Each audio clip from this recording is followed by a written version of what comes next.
आणि आता इतरही काही महत्त्वाच्या बातम्यांचा वेगवान आढावा घेऊयात महाराष्ट्र सुपरफास्टमध्ये.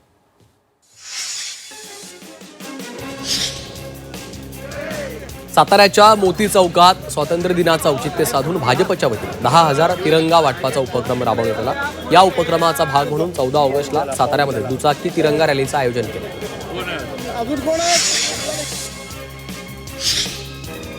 नाशिकमधली काही कामं आधीच सुरू झाली पाहिजे होती अशी कबुली मंत्री दादा भुसेंनी दिली. काही वस्तुस्थिती आपल्याला स्वीकारावी लागेल असंही त्यांनी म्हटलं. पावसामुळे नाशिकच्या रस्त्यावर खड्डे पडलेत आणि त्यामुळे काही दुःखद घटना घडल्यात असंही भुसेंनी म्हटलं. काँग्रेस नेते विजय वडेट्टीवार यांनी शालेय पोषण आहाराबाबत एक मोठा दावा केला. चंद्रपूर जिल्ह्यातील गोंडपिंपरी तालुक्यातल्या 25 शाळांच्या पोषण आहार निकृष्ट दर्जाचा असल्याचा आरोप त्यांनी केला. शासकीय अधिकाऱ्यांनी नागपुरातील प्रादेशिक प्रयोगशाळेत शालेय पोषण आहाराच्या चाचण्या केल्या आणि शालेय पोषण आहार निकृष्ट दर्जाचा असल्याचं समोर आलं. लातूरच्या सहकार क्षेत्रातून एक मोठी बातमी आहे. 10 वर्षांपेक्षा अधिक काळ संचालक पदावर राहता येणार नाही. सरकारच्या या निर्णयानंतर लातूर जिल्हा मध्यवर्ती सहकारी बँकेतल्या 8 संचालकांच्या पात्रतेवरच प्रश्नचिन्ह निर्माण झालं. विशेष म्हणजे राज्याचे सहकार मंत्री बाबासाहेब पाटील यांचंही नाव या प्रकरणामध्ये असल्याचा दावा करण्यात आला आहे. अमरावती जिल्हाधिकारी कार्यालयावर कामगार, कर्मचारी आणि शेतकऱ्यांच्या मागण्यांसाठी आंदोलन करण्यात आलं. 30,000 रुपये वेतन, जुनी पेन्शन योजना लागू करणं, शेतमालाला हमीभाव, कंत्राटी कामगारांना कायमस्वरूपी सेवा अशा विविध मागण्यांसाठी आंदोलन केलं. चंद्रपूरमध्ये मार्क्सवादी कम्युनिस्ट पक्षाच्या वतीनं आंदोलन करण्यात आलं. शेतकऱ्यांना हमीभाव लागू करा, स्वामीनाथन शिफारस लागू करा, तसंच सर्व कामगार कर्मचाऱ्यांना सामाजिक सुरक्षा लागू करा अशा विविध कर्मचाऱ्यांच्या मागण्यांसाठी आंदोलन केलं. जामनेर आगारातून चोरट्यांकडनं चक्क एसटी महामंडळाची बस चोरीचा प्रयत्न करण्यात आला. मात्र टायर पंक्चर झाल्यानं चोरट्यांनी बस शहापूर इथं सोडली. दरम्यान ही संपूर्ण घटना सीसीटीव्ही कॅमेऱ्यात चित्रित झाली. रत्नागिरीच्या चिपळूणमध्ये भटक्या कुत्र्याची दहशत पसरली आहे. शाळा सुटल्यानंतर घरी जाणाऱ्या लहान मुलीवर भटक्या कुत्र्यांनी हल्ल्याचा प्रयत्न केला. चिमुकलीचा पाठलाग करतानाचा व्हिडिओ समोर आला असून परिसरात भीतीचं वातावरण पसरलंय. माजी नगरसेविका अनिशा माजगावकर यांनी राज ठाकरेंची भेट घेतली आहे. मी अजूनही पक्षाच्या सोबत आहे. अपक्ष म्हणून लढताना पक्षाकडनं मदत झाली असंही अनिशा माजगावकर यांनी म्हटलेलं आहे. अनुसूचित जाती आरक्षण उपवर्गीकरण समर्थनार्थ सांगलीमध्ये धडक मोर्चा काढण्यात आला. सांगली जिल्ह्यातील समस्त मातंग समाज बांधवांनी शहरातनं भव्य मोर्चा काढला. सर्वोच्च न्यायालयाच्या निर्देशानुसार अनुसूचित जाती आरक्षण उपवर्गीकरण लागू करावं अशी मागणी केली. कोल्हापूरच्या ऐतिहासिक रंकाळा तलावात म्युझिकल फाउंटनचं उद्घाटन मुख्यमंत्री फडणवीसांच्या हस्ते झालं. आकर्षक विद्युत रोषणाईनं सजलेल्या फाउंटनचा नजारा पाहायला कोल्हापूरकरांनी रंकाळा तलावावर गर्दी केली आहे. महावितरणला विविध कृषी वीज योजनांसाठी हजारो कोटींचा निधी देण्यात आला. सौर कृषी पंपांसाठी 563 कोटी तर मोफत वीज योजनेसाठी 1437 कोटींची तरतूद करण्यात आली आहे. या निधीमुळे महावितरणचा आर्थिक ताळेबंद सुधारण्यास मदत होणार आहे.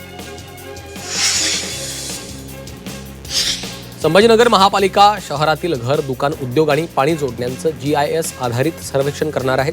पुनर्मूल्यांकनातनं मालमत्ता शोधून महसूल वाढवण्याचा महापालिकेचा प्रयत्न आहे. पुणे आंतरराष्ट्रीय विमानतळावर रविवारी एकाच दिवसात तब्बल 219 विमानांचं आगमन प्रस्थान झालं. 2 अतिरिक्त विमान सेवांमुळे हा नवा विक्रम नोंदवलाय. सर्व उड्डाणं नियोजित वेळेत पार पडली आहेत.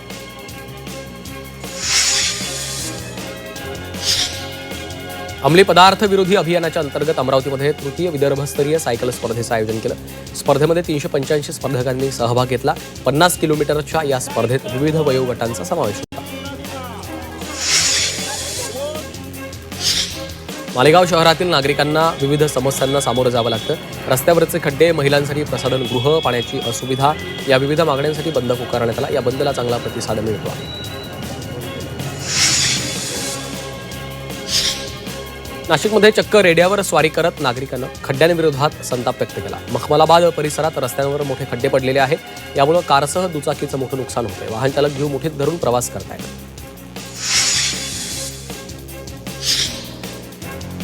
संभाजीनगरच्या अजिंठा लेणीतल्या काही ठिकाणी छताला गळती लागल्यानं पावसाचं पाणी थेट दालनात पडतं. पाणी साचू नये म्हणून ठिकठिकाणी बादल्या ठेवण्यात आल्या. या प्रकारामुळे पर्यटकांमध्ये नाराजी असून गळती रोखण्यासाठी पुरातत्व विभागाकडून उपाययोजना सुरू आहे. छत्रपती संभाजीनगर शहरात पावसानं दडी मारल्यामुळे तापमानात लक्षणीय वाढ झाली आहे. गेल्या 24 तासात पावसाची नोंद न झाल्यानं उकाडा वाढला असून कमाल तापमान 31.8 अंशांवर पोहोचलं. 11 ते 15 ऑगस्ट दरम्यान हलक्या पावसाची शक्यता आहे. दमदार पावसामुळे खडकवासला प्रकल्पातील 4ही धरणं भरली आहेत.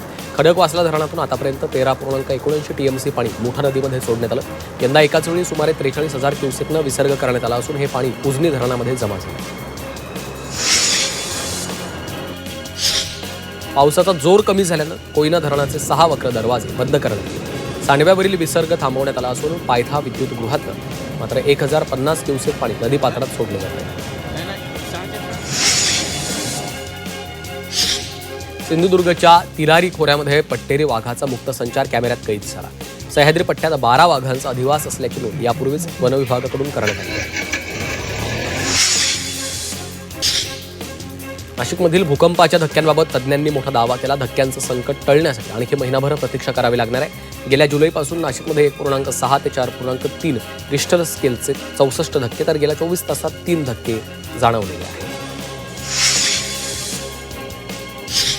भारतीय खाद्य सुरक्षा आणि मानक प्राधिकरण अर्थात FSSAIनं देशभरात मोठी कारवाई केली. यामध्ये यूपी आणि महाराष्ट्रातल्या 2 खाद्य कंपन्यांचे परवाने निलंबित केलेत. अन्न सुरक्षा नियमांचं उल्लंघन केल्याने ही कारवाई केलेली आहे. राज्यात दूध भेसळ करणाऱ्या टोळीचा पुणे ग्रामीण पोलिसांनी पर्दाफाश केला होता. याच प्रकरणात आणखी 10 जणांना अटक करण्यात आली आहे. त्यामुळे आता अटकेचा आकडा 24 वर पोहोचला. 4 जुलैला राज्यातील 5 जिल्ह्यांमध्ये एकाच वेळी छापा टाकून या टोळीचा पर्दाफाश करण्यात आला होता. विना तिकीट प्रवासाचा दंड 250 वरून 500 रुपये केल्यानं लोकलमध्ये टीसी आणि प्रवाशांमध्ये वाद वाढले. एसी लोकलमध्ये साध्या तिकिटावर प्रवास करणाऱ्या प्रवाशांवर कारवाई करताना बाचाबाचीचे प्रकार होत आहेत. नाशिकच्या शिवाजी चौकात टोळक्याने एका तरुणाला भर रस्त्यात बेदम मारहाण केल्याची धक्कादायक घटना घडली. या घटनेचा व्हिडिओ सोशल मीडियावर व्हायरल झाला असून मारहाणीचं कारण अद्याप अस्पष्ट आहे. पोलिसांकडून टोळक्याचा शोध सुरू. परभणीच्या जिंतूरमध्ये अवैध गुटखा आणि सुगंधित पान मसाल्याची वाहतूक करणाऱ्यांवर स्थानिक गुन्हे शाखेनं कारवाई केली. यामध्ये 7,66,000चा मुद्देमाल जप्त करून 9 आरोपींविरोधात गुन्हा दाखल केला. पुण्याच्या लोणीकंदमध्ये व्यावसायिकावर गोळीबार करून सोन्याचे दागिने लुटणाऱ्या तिघांना पुणे पोलिसांनी उज्जैनमध्ये अटक केली आहे. आरोपींकडून 3 गावठी पिस्तूल आणि लुटलेले सोन्याचे दागिने जप्त केले. वाशिमच्या मानोरा पोलिसांनी आंतरजिल्हा बकरी चोरी करणाऱ्या टोळीतील 4 आरोपींना अटक केली. त्यांच्याकडनं 5 बकऱ्या आणि कार असा 7.49 लाख रुपयांचा मुद्देमाल जप्त केला आहे. बेरोजगार तरुणांना नोकरीचा आमिष दाखवून सायबर फसवणुकीमध्ये वापरल्याचं मुंबई गुन्हे शाखेच्या तपासात समोर आलं. गोव्यातून 12 तरुणांना अटक करण्यात आली असून सुमारे 500 कोटी रुपये दुबईत पाठवल्याचा पोलिसांचा दावा आहे. माणगावमध्ये इको कार थेट दुकानामध्ये घुसल्याचा धक्कादायक प्रकार समोर आला. कचेरी रोडवरील वंदन सोसायटी परिसरात रिव्हर्स गिअरमध्ये असलेली इको कार अचानक सुरू झाली आणि थेट एका दुकानात घुसली. 15 ते 16 वर्षाच्या मुलाकडून चुकून कार सुरू झाल्याची प्राथमिक माहिती आहे. सुदैवानं जीवितहानी झाली नाही.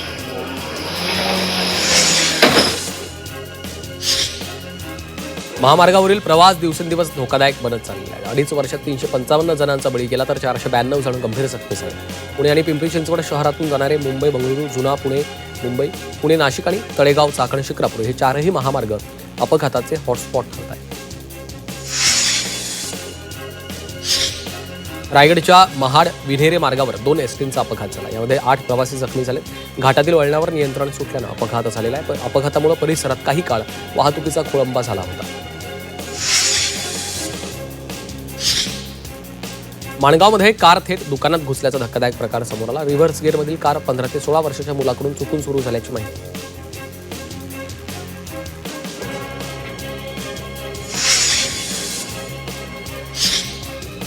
परभणीमध्ये आरोग्य विभागाच्या नियोजन शून्य कारभारामुळे गर्भवती महिलेचा मृत्यू झाला. 7 वेळा कॉल करूनही रुग्णवाहिका 2 तास उशिरा पोहोचली. पतीच्या तक्रारीनंतर रुग्णवाहिका चालक त्यावरील डॉक्टर आणि स्त्री रुग्णालयातील डॉक्टर अशा 5 जणांवर गुन्हा दाखल केला.